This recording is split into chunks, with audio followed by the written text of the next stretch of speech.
Hey folks, there's no getting around it. Sony are the masters of miniaturization. Look at the A9 III. They've somehow managed to stuff 10 pounds of technology into a 2-pound body.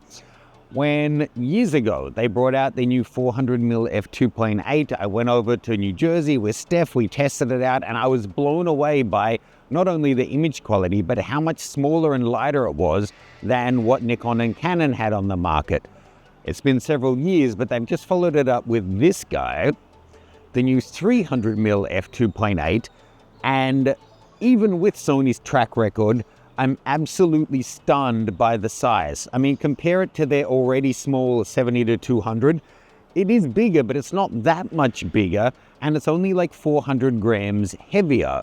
Now, if you compare this, there aren't too many 300-2.8 primes on the market, but Nikon has one that still sells, and it, whilst having 11 elements, and this one has 20, somehow this is literally half the weight. The other one is 2.9 kilos, this is 1.47 kilograms. Truly a marveling masterpiece if the optics are good. Today I'm going to take it in and shoot some birds as well as some model portraits. I'll also grab some with the 70-200 so you can compare them side by side, and I'll be giving you sample files that you can download and check out for yourself. Let's go.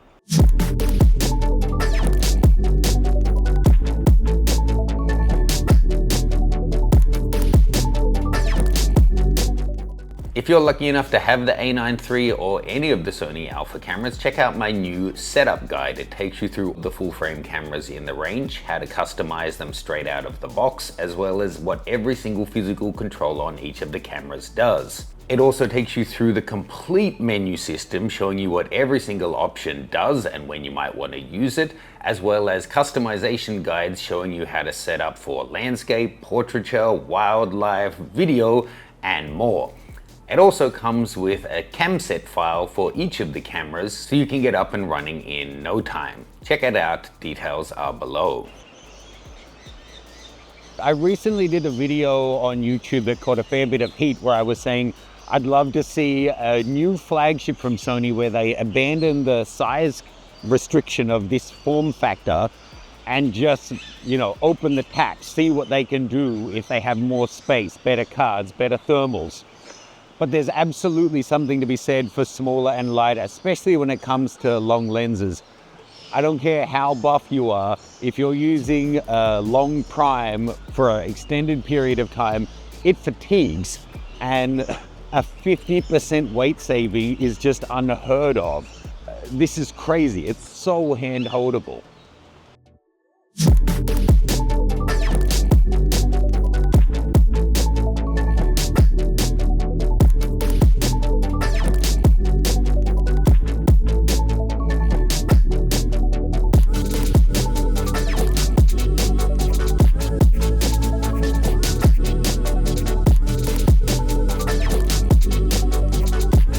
Okay, first shoot with 300 and I'm really impressed. Handling wise, it's really not too different from the 70-200. It's weird when something's bigger, but then not that much heavier.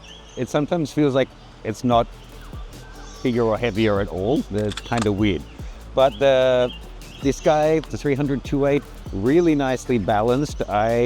I find that the images from the A9 III, for whatever reason, maybe I'm just not used to the viewfinder, but they look way better on my computer than they do through the viewfinder. So I can't wait to get back home and check these out. I'll give you sample raw files that you can check out for yourself below.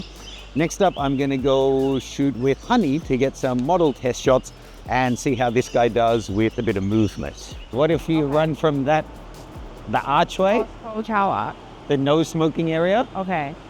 Straight at me.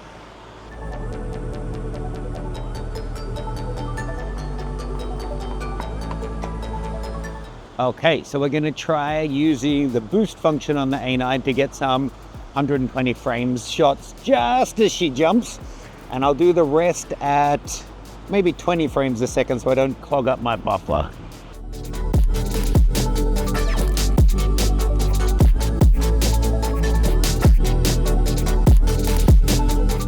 You can download some of these files to check out for yourself, but essentially paired with the A9, my strike rate was through the roof. And even when she was trying to dodge and avoid me through the scaffolding, the combo of the A9 III and the 300-2.8 were able to capture her no problem.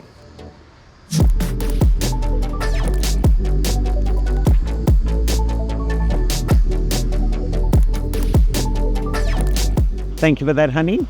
Welcome. So my first impressions on this guy are so hand-holdable. It's going to open it up to a lot of people. $6,000 is a crazy lot of money.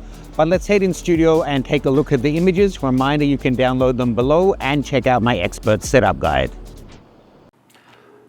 So look, I'm blown away by the 300. I think it may be my favorite E-mount lens to date. As I said, it's really not too different in size and weight from the 70-200, which is saying something, being, it is a bigger lens. We've got the drop-in filter thread system. I've said this multiple times through this, but I really mean it. It's unheard of to have a 50% weight savings. Saving 10% is nice. Saving 20 or 30% is incredible. To save half the weight compared to the other 300-2.8 on the market, I really can't think of a time that has ever been the case. And in terms of optics, this is absolutely top tier, up there with the best G Masters that Sony's making. Taking a look at some of these shots of the bird, and reminder, you can download these to Pixel Peep for yourselves. Now, admittedly, quite a few of these are taken with the A9 III, so you don't have a huge amount of resolution to deep dive on, but the image quality is just beautiful, and it's giving the camera loads of light to focus with. Even in this low light, focusing on the birds, we were getting focus just perfectly, using the eye detect. I can't say too much about it. The image quality is absolutely top rate, and for a 300-2.8, as you would expect, the depth of field is incredibly shallow.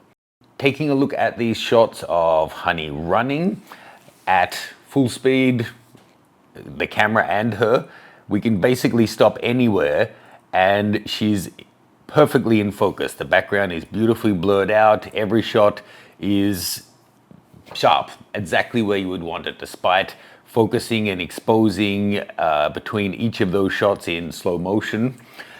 It's performing brilliantly. So if you're a sports, portrait, whatever photographer that a 300-2.8 is going to work for, yes, it's quite a lot of money, but it hasn't gone up in price much compared to like the years and years and years old one from Nikon, and it's just bringing the goods. So if 300 is going to work for what you shoot and the price works for your budget, I would say don't hesitate. I really can't find a downside with this lens.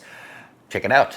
And if you're in the system, do please check out my new setup guide for Sony Alpha. It covers not only the A9 III and everything that's new on that, but all of the full frame cameras that are currently in the market, how to set them up and customize them to get the most out of them for your style of shooting. The Sony cameras are so incredibly customizable. I'd say the most customizable cameras on the market today. And by taking the time to actually set them up for your style of shooting, you're going to get so much more from them.